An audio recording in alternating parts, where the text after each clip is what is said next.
Hello everyone, ನಾನು ನಿಮ್ಮ ಅನು. ನೀವು ನೋಡ್ತಾ ಇರೋದು ನಿಮ್ಮ favourite channel Anushruti art zone.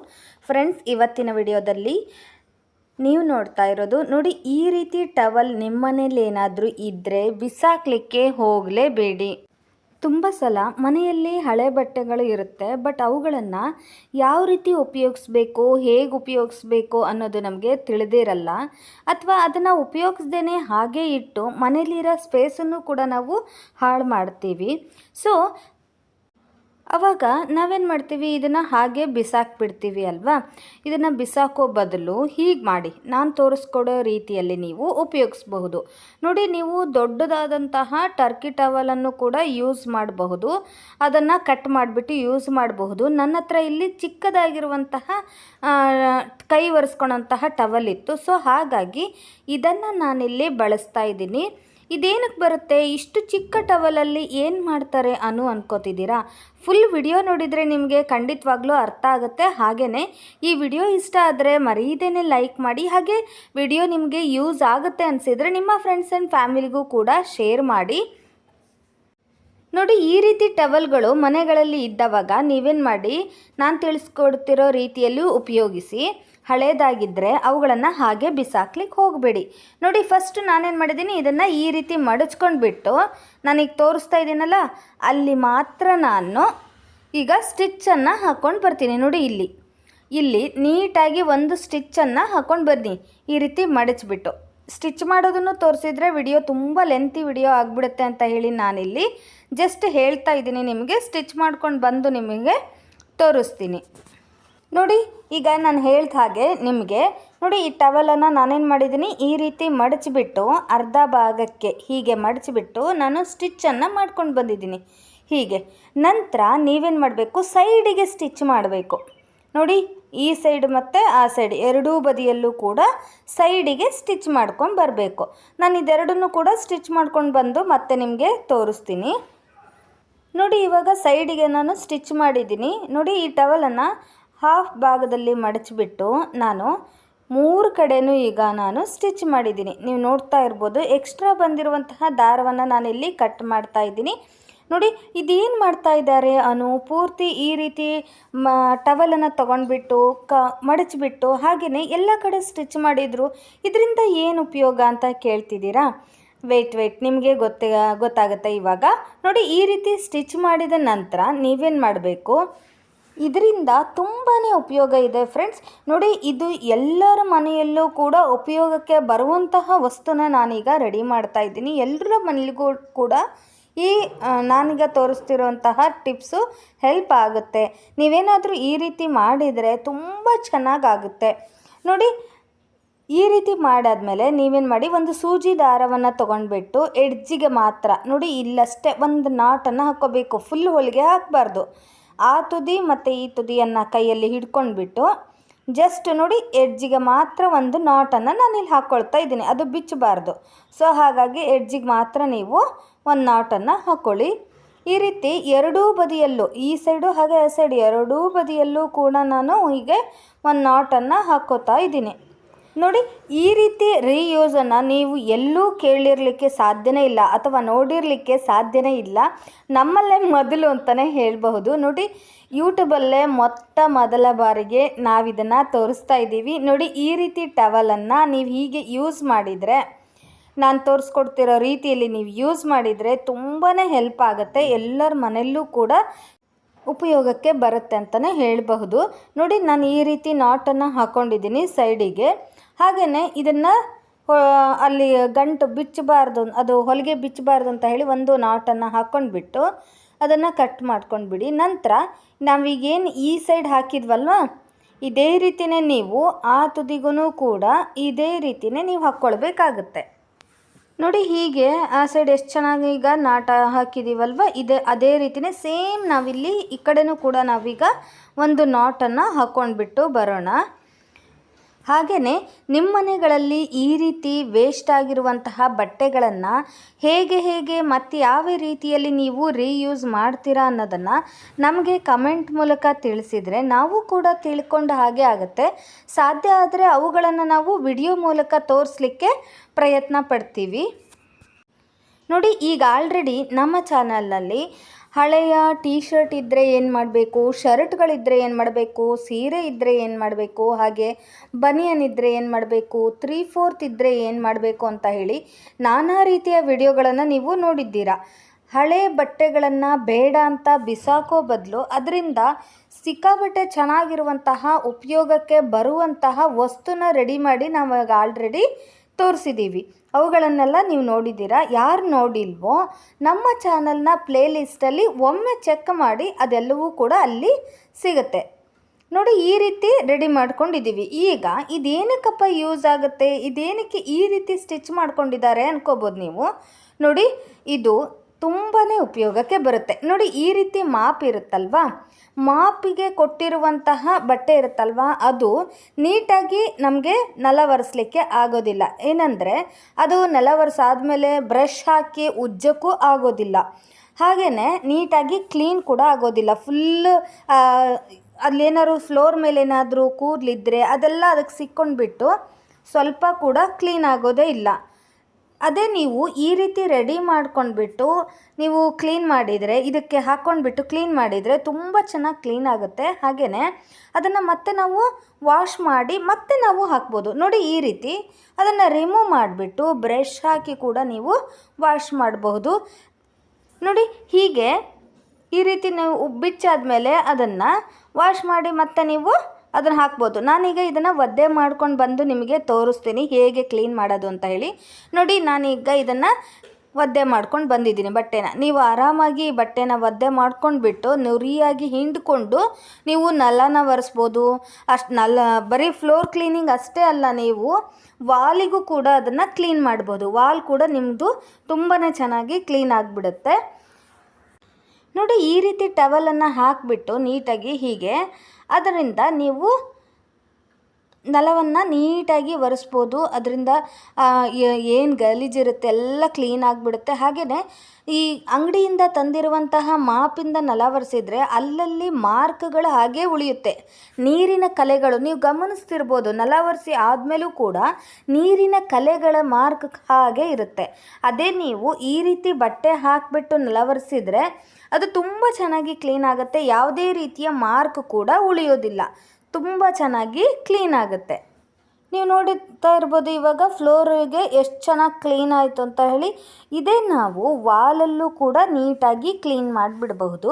ನೀವು ಸ್ವಲ್ಪ ಕಂಫರ್ಟು ಈ ಥರ ಎಲ್ಲ ಹಾಕಿಬಿಟ್ಟು ಅದನ್ನು ನೀಟಾಗಿ ಅದ್ದಿ ಅದನ್ನು ನೀವು ನುರಿಯಾಗಿ ಹಿಂಡ್ಕೊಂಡ್ಬಿಟ್ಟು ನೀವು ವಾಲನ್ನು ನೀಟಾಗಿ ಹೀಗೆ ಕ್ಲೀನ್ ಮಾಡ್ಕೊಂಡ್ಬಿಟ್ರೆ ವಾಲ್ ಮೇಲೆ ಇರುವಂತಹ ಗಲೀಜಾಗಲಿ ಅಥವಾ ಜೇಡ ಆಗಲಿ ಏನು ಈ ಥರ ನೋಡಿ ಹೀಗೆ ಕ್ಲೀನ್ ಆಗಿಬಿಡುತ್ತೆ. ಎಷ್ಟು ಚೆನ್ನಾಗಿ ಕ್ಲೀನ್ ಆಗುತ್ತೆ ಅಂತ ಹೇಳಿ ನೀವು ನೋಡ್ತಿರ್ಬೋದು. ಇವಾಗ ವಾಲನ್ನು ನಾವು ಎಷ್ಟು ಚೆನ್ನಾಗಿ ಕ್ಲೀನ್ ಮಾಡ್ತಾ ಇದ್ದೀವಿ ಅಂತ ಹೇಳಿ. ಅಂಗಡಿಯಿಂದ ತಂದಿರುವಂತಹ ಮಾಪ್ಗಳಲ್ಲಿ ಕೂದಲು ಸಿಕ್ಕಾಗಿಳುತ್ತೆ. ಹಾಗೆಯೇ ಏನಾದರೂ ಚಿಕ್ಕ ಪುಟ್ಟ ಗಲೀಜಿದ್ದರೆ ಹಾಗೆ ಇದರಲ್ಲೇ ಮಾಪಲ್ಲೇ ಸಿಕ್ಕೊಂಬಿಡುತ್ತೆ. ಆದರೆ ನೀವು ಈ ರೀತಿ ಬಟ್ಟೆ ಹಾಕಿಬಿಟ್ಟು ಅದರಿಂದ ನೀವು ಕ್ಲೀನ್ ಮಾಡಿದಾಗ ಅಲ್ಲಿ ಏನೂ ಕೂಡ ಸಿಕ್ಕಾಕೊಳ್ಳೋದಿಲ್ಲ. ಹಾಗೆಯೇ ಇದನ್ನು ಬ್ರಷ್ ಹಾಕಿ ಯೂಸ್ ಮಾಡ್ಬೋದು, ಅದು ಮೇನ್ ರೀಸನ್ನು. ಇಲ್ಲಾಂದರೆ ಅಂಗಡಿಯಿಂದ ತಂದಿರುವಂತಹ ಮಾಪಲ್ಲಿ ನೀವೇನು ಮಾಡ್ತೀರಾ, ಅದು ಬ್ರಷ್ ಹಾಕಿ ಅದನ್ನು ಯೂಸ್ ಮಾಡಲಿಕ್ಕೆ ಆಗೋದೇ ಇಲ್ಲ. ಸೊ ಹಾಗಾಗಿ ಅದರಲ್ಲಿ ಇನ್ನೂ ಕೂಡ ಗಲೀಜು ಹಾಗೆ ಇರುತ್ತೆ. ಇದರಲ್ಲಾದರೆ ನೀವು ನೀಟಾಗಿ ವಾಶ್ ಮಾಡಿಬಿಟ್ಟು ನೀವು ಯೂಸ್ ಮಾಡಬಹುದು. ನಿಮಗೆಲ್ಲ ಈ ವಿಡಿಯೋ ಇಷ್ಟ ಆಗಿದೆ ಅಂದ್ಕೊಂಡಿದ್ದೀನಿ. ಇಷ್ಟ ಆದರೆ ಮರೀದೇನೆ ಲೈಕ್ ಮಾಡಿ, ಹಾಗೆ ನಿಮ್ಮ ಫ್ರೆಂಡ್ಸ್ ಆ್ಯಂಡ್ ಫ್ಯಾಮಿಲಿಗೂ ಕೂಡ ಶೇರ್ ಮಾಡಿ. ತುಂಬ ಸಲ ಮನೆಯಲ್ಲಿ ಹಳೇದಾದಂತಹ ಬಟ್ಟೆಗಳು ಇರುತ್ತೆ, ಬಟ್ ಅವುಗಳನ್ನು ಯಾವ ರೀತಿ ಉಪಯೋಗಿಸ್ಬೇಕು ಅನ್ನೋದು ನಮಗೆ ಗೊತ್ತಾಗ್ದೇ ಅವನ್ನೇನು ಮಾಡ್ತೀವಿ, ಬಿಸಾಕ್ಬಿಡ್ತೀವಿ, ಅಥವಾ ಹಾಗೆ ಅದನ್ನು ವೇಸ್ಟ್ ಮಾಡ್ತೀವಿ, ಅಥವಾ ಹಾಗೆ ಅದನ್ನು ಇಟ್ಬಿಟ್ಟು ಮನೇಲಿರೋ ಸ್ಪೇಸನ್ನು ಕೂಡ ನಾವು ಹಾಳು ಮಾಡಿಬಿಡ್ತೀವಿ. ಈಗ ಈ ರೀತಿ ಬೇಡ ಅಂತ ಬಿಸಾಕುವ ವಸ್ತುಗಳಿಂದ ಒಂದು ಉಪಯುಕ್ತವಾಗಿರುವಂತಹ ವಸ್ತುನ ಹೇಗೆ ರೆಡಿ ಮಾಡೋದು ಅನ್ನೋದನ್ನು ನಾನಿವತ್ತು ತಿಳಿಸ್ಕೊಡ್ತಾ ಇದ್ದೀನಿ. ಫಸ್ಟ್ ಆಫ್ ಆಲ್ ನಾನಿಲ್ಲಿ ತೊಗೊಂಡಿರೋದು ನೋಡಿ ಹಳೇದಾದಂತಹ ಒಂದು ಟರ್ಕಿ ಟವಲನ್ನು. ಈ ಟವಲ್ ಏನಾದರೂ ನಿಮ್ಮನೇಲಿ ಇದ್ದರೆ ಹಳೇದಾಗಿದ್ದರೆ ಬೇಡ ಅಂತ ಬಿಸಾಕಲಿಕ್ಕೆ ಹೋಗಲೇಬೇಡಿ. ಇದರಿಂದ ತುಂಬಾ ಉಪಯೋಗ ಇದೆ. ಏನು ಉಪಯೋಗ, ಯಾವ ರೀತಿ ಉಪಯೋಗ ಅಂತ ಹೇಳಿ ನೀವು ತಿಳ್ಕೊಬೇಕು ಅಂದರೆ ವಿಡಿಯೋನ ಎಲ್ಲೂ ಕೂಡ ಸ್ಕಿಪ್ ಮಾಡ್ದೇ ಎಂಡ್ವರೆಗೂ ನೋಡಬೇಕು. ನೋಡಿ ಇಲ್ಲಿ ಟರ್ಕಿ ಟವಲನ್ನು ನಾನೀಗ ಉಪಯೋಗಿಸ್ತಾ ಇದ್ದೀನಿ. ಇದನ್ನು ನಾನೇನು ಮಾಡ್ತಾ ಇದ್ದೀನಿ ನೋಡಿ, ಬೇರೆದಕ್ಕೆ ಉಪಯೋಗಿಸ್ಬಿಟ್ಟು ಉಳಿದಿರುವಂತಹ ಇಷ್ಟೇ ಸಣ್ಣ ಟರ್ಕಿ ಟವಲ್ ಬಟ್ಟೆಯಲ್ಲಿ ನಾನೀಗ ಎಲ್ಲರ ಮನೆಯಲ್ಲೂ ಕೂಡ ಉಪಯೋಗ ಬರುವಂತಹ ವಸ್ತುನ ರೆಡಿ ಮಾಡೋದನ್ನು ತೋರಿಸ್ತಾ ಇದ್ದೀನಿ. ನೋಡಿ, ಅದಕ್ಕಾಗಿ ನೀವೇನು ಮಾಡಬೇಕು, ಜಸ್ಟ್ ಟರ್ಕಿ ಟವಲ್ ಬೇಕು. ಹಾಗೆಯೇ ವೇಸ್ಟ್ ಅಂತ ಬಿಸಾಕುವ ಯಾವುದೇ ರೀತಿಯ ಬಟ್ಟೆ ಆದರೂ ಸರಿಯೇ. ನೋಡಿ, ನನ್ನ ಹತ್ರ ಇಲ್ಲಿ ಬ್ಲೌಸ್ ಪೀಸ್ ಇತ್ತು, ಸೊ ಇದನ್ನು ನಾನಿಲ್ಲಿ ಯೂಸ್ ಮಾಡ್ಕೊಳ್ತಾ ಇದ್ದೀನಿ. ಅದು ಕೂಡ ಫುಲ್ ಬೇಕಾಗಲ್ಲ, ಜಸ್ಟ್ ಸ್ವಲ್ಪ ಮಟ್ಟಿಗೆ ಬೇಕಾಗುತ್ತೆ. ನೋಡಿ, ಇವಾಗ ಎಷ್ಟು ಬೇಕು ಅಂತ ಹೇಳಿ ನಾನೀಗ ತೋರಿಸ್ತೀನಿ. ಅಥವಾ ಇದಲ್ಲದೇ ಬೇರೆ ನಿಮ್ಮ ಮನೇಲಿ ಹಳೆ ಬಟ್ಟೆ ಬೇರೆ ಇದ್ದರೆ ಅದನ್ನೇ ಕೂಡ ನೀವು ಯೂಸ್ ಮಾಡ್ಕೋಬಹುದು. ಈ ಬ್ಲೌಸ್ ಪೀಸನ್ನೇ ಯೂಸ್ ಮಾಡಬೇಕು ಅಂತ ಏನಿಲ್ಲ. ಬ್ಲೌಸನ್ನು ಹೊಲಿದ್ಬಿಟ್ಟು ಉಳಿದಿರುವಂತಹ ಬಟ್ಟೆಯನ್ನು ಕೂಡ ನೀವು ಯೂಸ್ ಮಾಡ್ಕೋಬಹುದು. ನೋಡಿ, ಇಷ್ಟೇ ಬೇಕಾಗೋದು ಬಟ್ಟೆ ನಮಗೆ, ಇದನ್ನೂ ಕೂಡ ಜಾಸ್ತಿನೇ ಆಗುತ್ತೆ. ನೋಡಿ, ಇಷ್ಟೇ ನಾನು ಈಗ ತೊಗೊಂಡಿರೋದು. ನೋಡಿ, ಈ ರೀತಿ ಬಟ್ಟೆ ಪೀಸನ್ನು ತೊಗೊಂಡ್ಬಿಟ್ಟು ಟರ್ಕಿ ಟವಲನ್ನು ಹೀಗೆ ನಾನು ಹಾಫ್ ಭಾಗದಲ್ಲಿ ಮಡಚಿದ್ದೀನಿ. ನಂತರ ನಾವೇನು ಬಟ್ಟೆ ಪೀಸ್ ತೊಗೊಂಡಿದ್ವಲ್ಲ ಗ್ರೀನ್ ಕಲರ್ ಬಟ್ಟೆನ, ಅದನ್ನು ನೋಡಿ ನಾನು ಹೀಗೆ ಮಡಚಿಬಿಟ್ಟು ಇಲ್ಲಿ ಸ್ಟಿಚ್ ಮಾಡ್ತಾ ಇದ್ದೀನಿ. ನೀವು ಈ ರೀತಿ ಕೂಡ ಸ್ಟಿಚ್ ಮಾಡಬಹುದು, ಅಥವಾ ನೀವು ಫಸ್ಟು ಟರ್ಕಿ ಟವಲನ್ನು ಎರಡೂ ಬದಿಯಲ್ಲೂ ಸ್ಟಿಚ್ ಮಾಡ್ಕೊಂಡು ಬಂದು ನಂತರ ನೀವು ಈ ರೀತಿ ಗ್ರೀನ್ ಕಲರ್ ಬಟ್ಟೆಯಲ್ಲಿ ಅಟ್ಯಾಚ್ ಮಾಡಬಹುದು. ನಾನು ನಿಮಗೆ ಗೊತ್ತಾಗಲಿ ಅಂತ ಹೇಳಿ ಫಸ್ಟ್ ನಾನೇನು ಮಾಡ್ತಾ ಇದ್ದೀನಿ, ಈಗ ಟರ್ಕಿ ಟವಲಿಗೆ ಎರಡೂ ಬದಿಯಲ್ಲೂ ಕೂಡ ನಾನು ನೋಡಿ ಈ ರೀತಿ ಸ್ಟಿಚ್ಚನ್ನು ಮಾಡ್ಕೊಂಡು ಬಂದಿದ್ದೀನಿ. ನೀವು ಬೇಕಿದ್ದರೆ ಒಂದೇ ಸರಿ ಕೂಡ ನೀವು ಹಾಕ್ಬೋದು. ಆ ಗ್ರೀನ್ ಕಲರ್ ಬಟ್ಟೆನ ಇಟ್ಬಿಟ್ಟು ನೀವು ಒಂದೇ ಸರಿಗೆ ನೀವು ಸ್ಟಿಚ್ಚನ್ನು ಹಾಕಬಹುದು. ಬಟ್ ನಾನಿಲ್ಲಿ ನೋಡಿ, ಇಲ್ಲಿ ಎರಡೂ ಬದಿಯಲ್ಲೂ ಕೂಡ ಈ ರೀತಿ ತೆಳುವಾಗಿ ಫಸ್ಟು ನಾನು ಸ್ಟಿಚ್ ಮಾಡ್ಕೊಂಬಂದಿದ್ದೀನಿ. ನಂತರ ನಾವು ತೊಗೊಂಡಿರುವಂತಹ ಗ್ರೀನ್ ಕಲರ್ ಬಟ್ಟೆಯನ್ನು ನೋಡಿ ಹೀಗೆ ಅದರ ಮೇಲೆ ಇಟ್ಬಿಟ್ಟು ನಂತರ ಈ ಕಡೆ ಕೂಡ ಮತ್ತು ಹಾಗೆ ಆ ಸೈಡ್ ಕೂಡ ಎರಡೂ ಬದಿಯಲ್ಲೂ ಕೂಡ ನಾನು ಸ್ಟಿಚ್ ಮಾಡ್ಕೊಂಡು ಬರ್ತೀನಿ. ನಿಮಗೆ ಸ್ಟಿಚ್ ಮಾಡೋದನ್ನು ಕೂಡ ತೋರಿಸಿದರೆ ತುಂಬ ಲೆಂತಿ ವಿಡಿಯೋ ಆಗುತ್ತೆ ಅಂತ ಹೇಳಿ ನಾನಿಲ್ಲಿ ತೋರಿಸ್ತಿಲ್ಲ. ಹಾಗಾಗಿ ಜಸ್ಟ್ ಈ ಸೈಡು ಹಾಗೆ ಆ ಸೈಡು ಸ್ಟಿಚ್ ಮಾಡಿ ಅಂತ ಮಾತ್ರ ನಿಮಗೆ ಹೇಳ್ತಾ ಇದ್ದೀನಿ. ಸ್ಟಿಚ್ ಮಾಡೋಕ್ಕೂ ಮುಂಚೆ ನೀವೇನು ಮಾಡಿ, ಗುಂಡ್ಪಿನ್ನಿನ ಸಹಾಯದಿಂದ ಈ ರೀತಿ ನೋಡಿ ಹೀಗೆ ಹಾಕ್ಕೊಂಡ್ಬಿಡಿ. ಆವಾಗ ನಿಮಗೆ ಸ್ಟಿಚ್ ಮಾಡಲಿಕ್ಕೆ ಅನುಕೂಲ ಆಗುತ್ತೆ. ಅದು ಆ ಕಡೆ ಈ ಕಡೆ ಜರಿಯೋದಿಲ್ಲ, ನೀಟಾಗಿ ಸ್ಟಿಚ್ಚಿಂಗ್ ಕೂಡ ನೀಟಾಗಿ ಕೂರುತ್ತೆ. ನೋಡಿ, ಹೀಗೆ ನಾನಿಲ್ಲಿ ನೋಡಿ 2ರಿಂದ 3 ನಾನು ಗುಂಡ್ಪಿನ್ನನ್ನು ಇಲ್ಲಿ ಹಾಕ್ಕೊಳ್ತಾ ಇದ್ದೀನಿ. ನೀವೇನಾದರೂ ಒಂದು ಬಟ್ಟೆ ಮೇಲೆ ಇನ್ನೊಂದು ಬಟ್ಟೆ ಹಾಕಿಬಿಟ್ಟು ಸ್ಟಿಚ್ ಮಾಡ್ತಾ ಇದ್ದೀರಿ ಅಂದವಾಗ ನೀವು ಕೂಡ ಹೀಗೆ ಗುಂಡ್ಪಿನ್ನಿನ ಸಹಾಯದಿಂದ ನೀವು ಈ ರೀತಿ ಮಾಡಿಕೊಂಡು ನಂತರ ಸ್ಟಿಚ್ ಮಾಡಿದರೆ ಅದು ನೀಟಾಗಿ ಕೂಡ ಹೊಲಿಗೆ ಅಲ್ಲಿ ಕೂರುತ್ತೆ. ನೋಡಿ, ಹೀಗೆ ನಾನೀಗ ಗುಂಡ್ಪಿನನ್ನು ಹಾಕ್ಕೊಂಡಿದ್ದೀನಲ್ವಾ, ಎರಡೂ ಬದಿಯಲ್ಲೂ ನೋಡಿ ಇದೇ ರೀತಿಯೇ ನಾನು ಗ್ರೀನ್ ಕಲರ್ ಬಟ್ಟೆಯನ್ನು ಆ ಸೈಡು ಕೂಡ ಹಾಕ್ಕೊಂಡ್ಬಿಟ್ಟು ಅಲ್ಲೂ ಕೂಡ ನಾನು ಗುಂಡ್ಪಿನನ್ನು ಈ ರೀತಿ ಹಾಕಿ ನಂತರ ಸ್ಟಿಚ್ ಮಾಡ್ಕೊಂಡು ಬಂದಿದ್ದೀನಿ. ನೋಡಿ, ಹೀಗೆ ಈ ರೀತಿ ಸ್ಟಿಚ್ ಮಾಡ್ಕೊಂಡು ಬಂದಿದ್ದೀನಿ. ನಂತರ ನಿಮಗೇನಾದರೂ ಎಕ್ಸ್ಟ್ರಾ ದಾರ ಇದ್ದರೆ ಅಥವಾ ಎಕ್ಸ್ಟ್ರಾ ಗ್ರೀನ್ ಕಲರ್ ಬಟ್ಟೆ ಇದ್ದರೆ ಅದನ್ನು ನೀವು ಕಟ್ ಮಾಡಬಹುದು, ಅಥವಾ ಮಡಚಿ ನೀವು ಹೊಲಿಗೆ ಹಾಕ್ಕೊಂಡ್ರೆ ಇನ್ನೂ ಕೂಡ ಒಳ್ಳೆಯದು. ನೋಡಿ, ಹೀಗೆ ನಾನು ಸ್ಟಿಚ್ ಮಾಡ್ಕೊಂಡಿದ್ದೀನಲ್ವ. ನೋಡಿ, ನೀವು 4 ಬದಿಯಲ್ಲೂ ಬೇಕಾದರೆ ಗ್ರೀನ್ ಕಲರ್ ಬಟ್ಟೆಯಿಂದ ಸ್ಟಿಚ್ ಮಾಡ್ಕೋಬಹುದು. ಬಟ್ ನಾನು ಆ ಕಡೆ ಈ ಕಡೆ ಎರಡೇ ಕಡೆಯಲ್ಲಿ ಹಾಕಿದ್ದೀನಿ. ನಂತರ ಮಿಡಲ್ನಲ್ಲೂ ಕೂಡ 2 ಹೊಲಿಗೆಯನ್ನು ಹಾಕ್ಕೊಂಬರ್ತೀನಿ. ಆವಾಗ ಏನಾಗುತ್ತೆ ನೋಡಿ, ನೀಟಾಗಿ ಅದು ಕೂರುತ್ತೆ. ನೋಡಿ, ಹೀಗೆ ನೀವೇನು ಮಾಡಿ ಈ ಥರ ಮ್ಯಾಟನ್ನು ತಯಾರಿಸ್ಕೊಂಡ್ಬಿಟ್ಟು ನಂತರ ಮಿಡಲ್ನಲ್ಲಿ 2 ಹೊಲಿಗೆಯನ್ನು ಹಾಕ್ಕೊಳ್ಬೇಕು. ನೀವು ಬೇಕಿದ್ದರೆ 4 ಬದಿಯಲ್ಲೂ ಗ್ರೀನ್ ಕಲರಿನ ಬಟ್ಟೆಯಿಂದ ಪೂರ್ತಿ ನೋಡಿ ಇಲ್ಲಿ ಮತ್ತು ಇಲ್ಲಿ 2 ಬದಿಯಲ್ಲೂ ಕೂಡ ಮತ್ತೆ ನೀವು ಹಾಕ್ಕೊಂಡು ಬರ್ಬೋದು. 4 ಕಡೆನೂ ಕೂಡ ಗ್ರೀನ್ ಕಲರ್ ಹಾಕ್ಬೋದು. ಬಟ್ ನಾನಿಲ್ಲಿ 2 ಕಡೆ ಮಾತ್ರ ಹಾಕಿದ್ದೀನಿ. ನಂತರ ಮಿಡಲ್ನಲ್ಲಿ ಕೂಡ ನೋಡಿ ಹೀಗೆ ಹೊಲಿಗೆನ ಹಾಕ್ಕೊಂಡು ಬಂದಿದ್ದೀನಿ. ನೋಡಿ, ಎಷ್ಟು ಸುಂದರವಾಗಿರುವಂತಹ ಮ್ಯಾಟನ್ನು ನಾವು ಎಷ್ಟು ಚೆನ್ನಾಗಿ ಫಟಾಫಟ್ ಅಂತ ಹೇಳಿ 5 ನಿಮಿಷದಲ್ಲಿ ರೆಡಿ ಮಾಡಿದ್ವಿ ಅಂತ ಹೇಳಿ ತಿಳ್ಕೊಂಡ್ರಿ ಅಲ್ವಾ. ನಿಮ್ಮನೇಲಿ ಏನಾದರೂ ಟರ್ಕಿ ಟವಲ್ ಇದ್ದರೆ ಈಗಲೇ ಅದನ್ನು ಈ ರೀತಿ ಮ್ಯಾಟ್ಗಳನ್ನು ತಯಾರು ಮಾಡಿ ನೀವು ಕೂಡ ಉಪಯೋಗಿಸ್ಬಹುದು. ತುಂಬಾ ಚೆನ್ನಾಗಾಗತ್ತೆ ಕಾಲು ಒರೆಸ್ಲಿಕ್ಕೆ. ನೋಡಿ, ಬೇರೆ ಬಟ್ಟೆ ಆದರೆ ಅಷ್ಟು ಚೆನ್ನಾಗಾಗಲ್ಲ, ಬಟ್ ಟರ್ಕಿ ಟವಲ್ ಆದರೆ ತುಂಬ ಚೆನ್ನಾಗಾಗತ್ತೆ.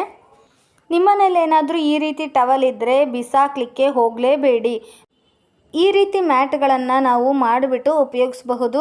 ನೋಡಿ, ಎಷ್ಟು ಈಸಿಯಾಗಿ ಬಿಸಾಕೋ ವಸ್ತುವಿನಿಂದ ಎಷ್ಟು ಸುಂದರವಾಗಿರುವಂತಹ ಮ್ಯಾಟನ್ನು ತಯಾರು ಮಾಡಿದ್ವಿ ಅಂತ ಹೇಳಿ. ಓಕೆ, ನಿಮ್ಮೆಲ್ಲರಿಗೂ ಕೂಡ ಈ ವಿಡಿಯೋ ಯೂಸ್ ಆಗುತ್ತೆ ಅಂತ ಹೇಳಿ ನಾನು ಭಾವಿಸ್ತೀನಿ. ನಿಮಗೇನಾದರೂ ಈ ವಿಡಿಯೋ ಇಷ್ಟ ಆಗಿದ್ದರೆ ಮರೀದೇನೆ ಲೈಕ್ ಮಾಡಿ, ಹಾಗೆ ನಿಮ್ಮ ಫ್ರೆಂಡ್ಸ್ ಆ್ಯಂಡ್ ಫ್ಯಾಮಿಲಿಗೂ ಕೂಡ ಶೇರ್ ಮಾಡಿ. ಹಾಗೆಯೇ ನಮ್ಮ ಚಾನಲ್ನಲ್ಲಿ ಬರ್ತಿರೋ ವಿಡಿಯೋಗಳು ನಿಮಗೇನಾದರೂ ಇಷ್ಟ ಆಗಿದ್ದರೆ ಸಬ್ಸ್ಕ್ರೈಬ್ ಮಾಡಿ, ಹಾಗೆ ಈ ಕನ್ನಡ ಚಾನಲ್ನ ಪ್ರೋತ್ಸಾಹಿಸಿ. ನೋಡಿ, ಇದನ್ನು ಫೋಲ್ಡ್ ಮಾಡಿಬಿಟ್ಟು ನಾವು ಆರಾಮಾಗಿ ಎತ್ತಿಡ್ಬೋದು. ವಾಶ್ ಮಾಡಲಿಕ್ಕೂ ಕೂಡ ಅನುಕೂಲ ಆಗುತ್ತೆ, ಹಾಗೆಯೇ ಬೇಗನೆ ಹರಿಯೋದಿಲ್ಲ. ಈಗ ಅಂಗಡಿಯಿಂದ ನಾವು ತಂದಿರುವಂತಹ ಮ್ಯಾಟ್ಗಳು ಬೇಗನೆ ಕಿತ್ತೋಗ್ಬಿಡುತ್ತೆ. ಸೊ ಅವುಗಳನ್ನು ಮತ್ತೆ ನಾವು ಅಯ್ಯೋ ಇದು ಕಿತ್ತೋಯ್ತು ಅಂತ ಹೇಳಿ ಬಿಸಾಕ್ತೀವಿ, ಮತ್ತೊಂದು ಮ್ಯಾಟನ್ನು ತರ್ತೀವಿ. ಇದರಿಂದ ತುಂಬಾ ಹಣ ವ್ಯರ್ಥ ಆಗುತ್ತೆ. ಅದ್ರ ಬದಲು ಈ ರೀತಿ ಬಿಸಾಕುವಂತಹ ಬಟ್ಟೆಗಳನ್ನು ನೀವು ಉಪಯೋಗ ಮಾಡಿಕೊಂಡು ಒಂದು ಉಪಯುಕ್ತವಾಗಿರುವಂತಹ ವಸ್ತುನ ರೆಡಿ ಮಾಡಿದರೆ ನಿಮಗೆ ಹಣದ ಉಳಿತಾಯ ಕೂಡ ಆಗುತ್ತೆ. ಹಾಗೆಯೇ ನಾವೇ ಮಾಡಿದ್ದೀವಿ ಅನ್ನೋ ಖುಷಿ ಬೇರೆ ಇರುತ್ತೆ. ಹಾಗೆಯೇ ಮನೆಯಲ್ಲಿರುವಂತಹ ವೇಸ್ಟ್ ಆಗಿರುವಂತಹ ಬಟ್ಟೆಗಳು ರೀಯೂಸ್ ಕೂಡ ಆಗುತ್ತೆ. ಹಳೆ ಬಟ್ಟೆಗಳಿಗೇನು ಕೊರತೆನಾ? ಇಲ್ಲ ಅಲ್ವಾ? ಸೊ ಅವುಗಳ ಉಪಯೋಗ ಒಂದು ಗೊತ್ತಿದ್ದರೆ ಸಾಕು, ನಾವು ಆರಾಮಾಗಿ ಇರ್ಬೋದು. ಈಗಿನ ದುಬಾರಿ ಕಾಲದಲ್ಲಿ ಅಷ್ಟೋ ಇಷ್ಟೋ ಕೂಡ ನಾವು ಉಳಿತಾಯ ಮಾಡಿದರೆ ಒಳ್ಳೆಯದು. ನೋಡಿ, ಇದು ಬರೀ ಉಳಿತಾಯದ ಪ್ರಶ್ನೆ ಅಲ್ಲ. ಆ್ಯಕ್ಚುಲಿ ಈ ರೀತಿ ನೀವು ಮ್ಯಾಟನ್ನು ಮಾಡಿದರೆ ತುಂಬ ವರ್ಷಗಳವರೆಗೆ, ತುಂಬ ದಿನಗಳವರೆಗೆ ಇದು ಬಾಳಿಕೆ ಬರುತ್ತೆ ಅಂತಲೇ ಹೇಳಬಹುದು. ನೀವು ಅಂಗಡಿಯಿಂದ ತಂದಿರುವಂತಹ ಮ್ಯಾಟಿಗೂ ಹಾಗೆ ಈ ಮ್ಯಾಟಿಗೂ ಹೋಲಿಕೆ ಮಾಡಿದರೆ ಈ ಮ್ಯಾಟು ತುಂಬ ದಿನಗಳವರೆಗೂ ಕೂಡ ಬಾಳಿಕೆಯಲ್ಲಿ ಇರುತ್ತೆ ಅಂತಲೇ ಹೇಳಬಹುದು.